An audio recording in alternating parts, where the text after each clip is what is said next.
Good morning, folks. This is Codes back with the NGG Week 5 recap. Ticket to Ride makes swift work of Escobar's Hippos. The Kung Fu Pandas knocked their first 200-point showing against the Implications, who put up a respectable fight as well with like 149 points. Brownout and Morgan collide with Brownout proving the victor. Rudy was offsides, defeats the shorthanded Seaward squad. The Liquidators handle business against Win Lake Flynn. And then the Inaugurals defeat their alter ego, Justin's Deli. We're just going to get right into our divisional outlook. Looking at the Rim of Geniuses, I guess you could say, since the top three are over 500, doing amazing. Hasn't seen much change. Morgan, even after dropping a game to Brownout, still have in first place at 8-2 with 850 points for. The Liquidators, are 7-3, and the Inaugurals are at 6-4, and both teams are really neck and neck for these 2 and 3 spots. You look at their points for and their points against, they're shockingly close after 5 whole weeks. The Seawards stay back in their anticipated spot at 4th, coming in at 4-6.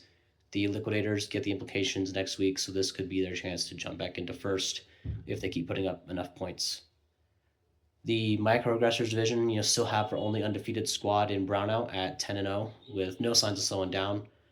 Trailing them is Ticket to Ride at 4-6, with Rudy was offsides at 3-7, and the Implications at 1-9.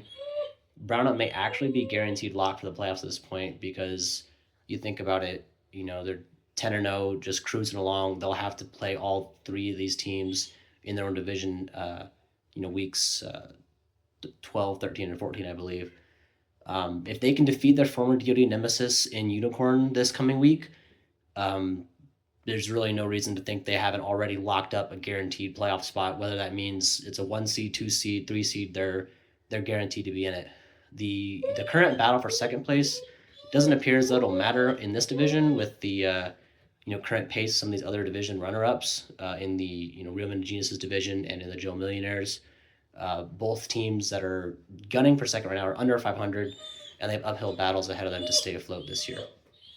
The Joe Millionaires are almost a similar situation with the Kung Fu Pandas sitting at 9-1, but they could be considered the weaker seed among the division leaders because they have the lowest points for between themselves, Luck Cardinals, and Brownout, and they also have the lowest points against in the entire league so far. So they've had, I guess you could say, a lot of cupcake matchups and haven't really been challenged just yet. Behind them, Justin's Deli sit pretty at 6-4, and they've had a solid year so far, as we've come to expect from Alan. Flynn is unfortunately having another rough year, dropping another set of games, end up in 2-8 in 3rd place, and they're going to need some lucky bounces to go their way in order to turn things around. Hopefully Lamar Jackson can get back out there and start scoring even more points.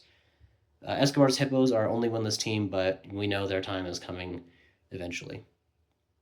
Thank you for tuning in, and we'll see you next time.